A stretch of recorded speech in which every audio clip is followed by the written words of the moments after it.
Senhoras e senhores, sejam bem-vindos a mais um vídeo deste humilde canal. Guiber aqui para conversar com vocês hoje um pouquinho a respeito de Boston Celtics e como que esse time de Massachusetts está usando hack. E para quem não sabe o que é usar hack, é quando você usa algum tipo de trapaça dentro de um jogo online e você fala, nossa, esse cara tá de hack, esse cara tá cheatado. Para você aí que tem menos de 40 anos, você deve saber o que é isso. Mas enfim, se você gostar desse tipo de conteúdo, considere se inscrever aqui embaixo, ativar o sininho de notificações, deixar aquele like, aquele comentário, vai estar ajudando muito. Se quiser ajudar mais diretamente o canal, considere se tornar um membro, que tem alguns benefícios. Só clicar no botãozinho aqui embaixo. Agora, sem mais enrolação, bora começar o vídeo. E por que eu digo que o Boston Celtics a gente vai precisar conversar um pouquinho a respeito deles e por que esses caras estão de hack de novo? Se a gente olhar para a corrida que eles fizeram para o título do ano passado, foi algo muito interessante e muito surpreendente, já que eles terminaram aquela temporada, contando com os playoffs e tudo mais, com 80 vitórias e apenas 21 derrotas. Do primeiro dia de NBA até o último dia que eles levantaram a taça, né, o Larry O'Brien, eles perderam apenas 21 partidas, sendo delas 3 apenas nos playoffs. Todo mundo estava falando a respeito desse Juggernaut, né, desse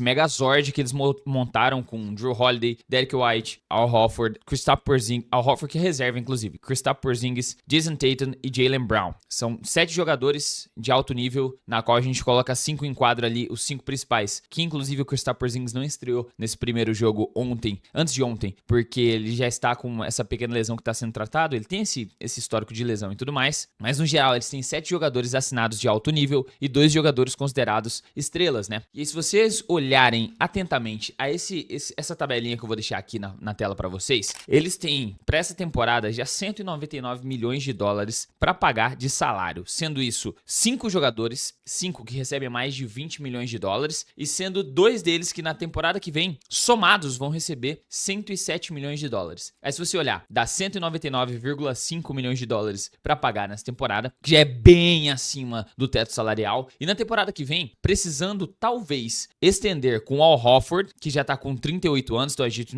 não sabe se ele vai continuar na atividade ou se ele vai optar por se aposentar. Ainda precisando estender com Jaden Springer, o Shai Brichet, com Luke Cornett, eles já estão pagando 226 milhões de dólares para a temporada que vem. Fora os 2 jogadores com mais de 50 milhões de dólares, tem 3 que estão ali ou beirando ou passando dos 30 milhões. E ainda tem a opção de querer estender com o lesionado de 29 anos, Kristaps Porzingis, que vai ficar ali perto de expirar o contrato, né? Vai entrar no último ano na temporada que vem. Dito isso, por que todos os times da liga estão preocupados com a folha salarial? Se a gente pegar essa off-season, o Denver Nuggets perdeu o KCP, Minnesota Timberwolves optou por trocar o Karl Anthony Towns, o Los Angeles Clippers deixou o Paul George ir a troco de literalmente nada. Por que essas coisas acontecem com todos os times da NBA, mas o Boston Celtics continua intacto com o mesmo elenco que foi campeão na temporada passada? Na verdade, eles deixaram um cara aí, né? Um cara que foi muito bem, inclusive, na pré-season, que foi o Lonnie Walker. Eles acabaram deixando ele ir pra poder também extrapolar, mas não extrapolar tanto, tá ligado? Porque o Lonnie Walker é um baita jogador, fez partida de mais de 20 pontos na pré-temporada e ele ia custar aproximadamente, mesmo recebendo um contrato baixo, o contrato dele era tipo 4 milhões por ano, ele ia ainda custar 11 milhões a mais só de taxas que o Boston Celtics ia precisar pagar. Por isso que ele foi liberado a troco de nada, né? Eu fui pesquisar a respeito disso e encontrei que esse foi o motivo principal que o Boston Celtics acabou não permanecendo com o Lonnie Walker. Só que pra um time que já tá desse jeito, eu acho que 4 milhões do Lonnie Walker não ia fazer tanta diferença assim, mas vamos seguir aqui. O ponto é que realmente parece que o Boston Celtics está trapaceando. Porque deixa eu te explicar o que acontece com os times quando eles ficam acima do second apron, que é o que eu chamo, que é mais ou menos uma segunda instância de taxas acima do teto salarial. Aqui, minha rapaziada, essa tabelinha que vocês estão vendo agora, ela é uma tabelinha dos salários da NBA. Pelo menos uma equipe tem que gastar 126 milhões de dólares para montar a sua equipe. O teto salarial é 140 milhões de dólares, ali é onde a liga espera que os times fiquem, mas só que nunca que eles ficam. Nunca ficaram no teto salarial, eles sempre passaram. Aí tem o tax level, o nível de imposto, que é quando as equipes atingem 170,8 milhões de dólares, eles têm que pagar uma taxa para a NBA. Tem o first apron, que é tipo assim, aonde,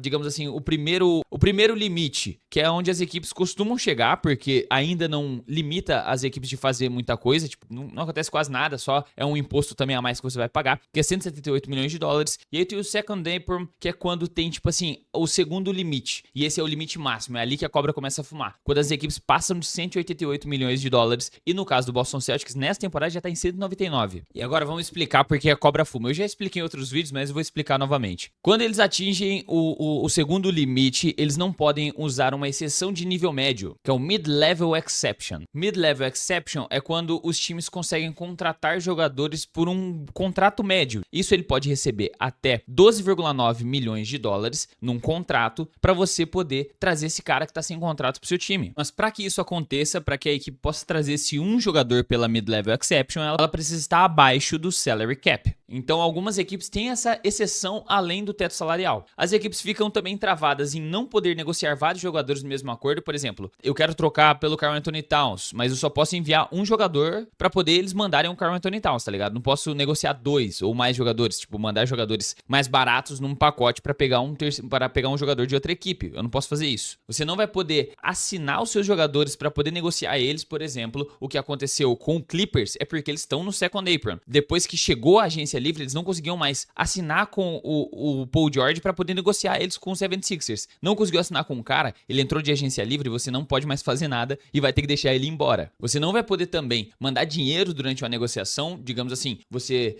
tá adquirindo um cara, mas só que o salário dele é bem maior do que os jogadores que você mandou. Então você vai mandar uma quantia em dinheiro para esse time, você não pode fazer isso. E por final, você vai ter a sua escolha de draft de primeira rodada, da 1 a 30 no caso, congelada por 7 temporadas. Então se você está acima do second apron por mais de 2 temporadas seguidas, você não vai poder ter a sua escolha de draft da primeira rodada por 7 anos, e o único jeito de você descongelar isso é se você ficar durante 3, pelo menos, dos próximos 4 anos abaixo do second apron. Assim, punições um pouco severas para times, já que a NBA tá mudando constantemente. Os elencos mudam com muita frequência. Mas essa segunda taxação agora, esse segundo limite, só tá imposto tudo isso de penalidade há pouco tempo atrás. Acho que temporada passada que foi atualizado para essa temporada. Antes disso já existia um segundo limite, mas o que acontecia é que as equipes pagavam um valor a mais e tava tudo certo, tá ligado? E aí, olha a lista de times que estão acima do segundo teto salarial na história da NBA nos últimos 14 anos. Vamos lá. Na temporada 11-12, o Miami Heat, sabe aquele Miami Heat do LeBron James? Então, esse time era o único da liga que estava acima da segunda taxação. Em 2012-13, tínhamos 4 times. Em 2013-14, tínhamos 4 times também. Em 2015, tínhamos apenas um time, e no caso era o Brooklyn Nets. Muito engraçado eles com aquele monte de velhaco lá e não conseguiram nada. Em 2015-16, opa, já estamos notando um negócio aqui, ó. Cleveland Cavaliers da volta de LeBron James e o Stephen Curry ali com Klay Thompson no Golden State Warriors. 2016-17, Cleveland Cavaliers. 2017-18, Cleveland Cavaliers e Golden State. Opa, mais uma vez os finalistas. 18-19, opa, temos ali mais uma vez quem ganhou a NBA. Temos ali aquele time de Paul George, Westbrook do OKC e temos o Golden State Warriors que tá ali, né? 2019-20 foi a bolha, tivemos todo aquele problema mundial. 2020-21, Brooklyn Nets de Harden, Kyrie e KD e também Golden State Warriors que sempre esteve ali. 2021-22, Warriors, o Clippers que reassinou com Paul George e Kawhi Leonard,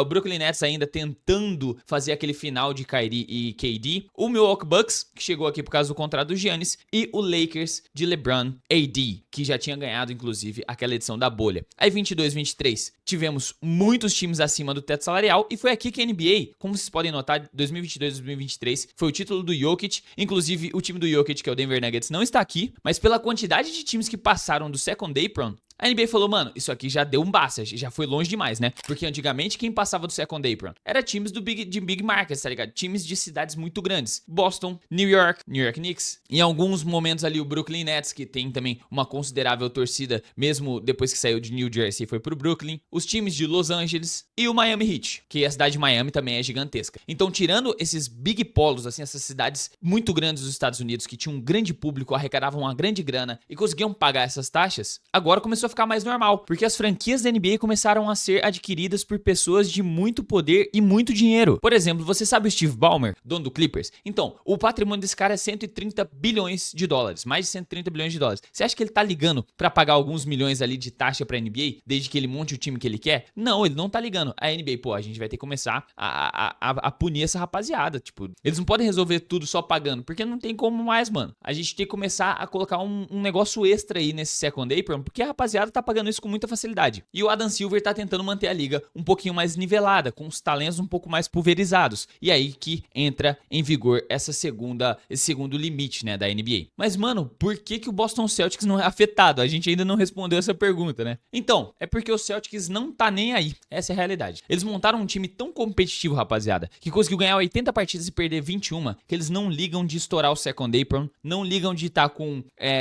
as escolhas de draft congelada até até o final dos tempos, de não poder negociar com ninguém, de pegar um jogador pra ter que mandar dois, eles não estão preocupados com isso. Porque como eu mostrei naquela tabelinha pra vocês, do salário da equipe, essa aqui que eu até peguei aqui de novo. Tirando o Jrue Holiday, que tem 34 anos, o restante dos jogadores da equipe, tudo tem menos de 30 anos. Então eles sabem que esse time vai continuar sendo bom e competitivo por mais pelo menos 3 ou 4 temporadas, o que permite com que eles façam uma dinastia. Então eles vão ficar sem escolher, vão ficar sem trocar, vão ficar sem fazer nada, a não ser que aconteça alguma parada muito grande dentro do Celtics, porque o time vai continuar sendo competitivo. Eles não estão pensando no futuro para reconstruir. O time já tá construído e eles têm os planos de manter isso aí até o máximo de tempo que eles puderem. Então beleza, com tudo isso dito, a gente fica com essa dúvida. Até quando, mano? Até quando vocês acham que o Boston Celtics vai continuar sendo esse time competitivo, que vai brigar por título, que vai sempre ser considerado ali nas cabeças da NBA, que vai chegar a finais de conferências consecutivas? Até quando esse time vai permanecer intacto do jeito que ele está? Eu calculo que mais 3 temporadas. Eu acho que a janela que o Boston Celtics tem para poder formar essa dinastia, para poder entrar para os livros de história da NBA como um time que fez história mais uma vez, com esse elenco que eles têm hoje, eles não vão ter mais do que 3 anos aí para poder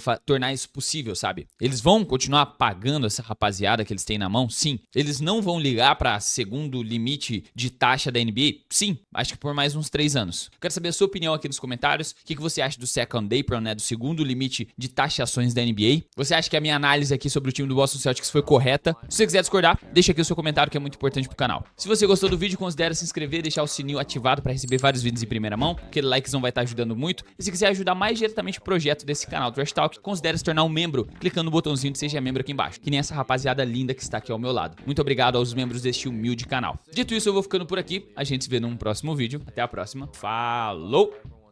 I live in a constant state of fear and misery. Do you miss me anymore?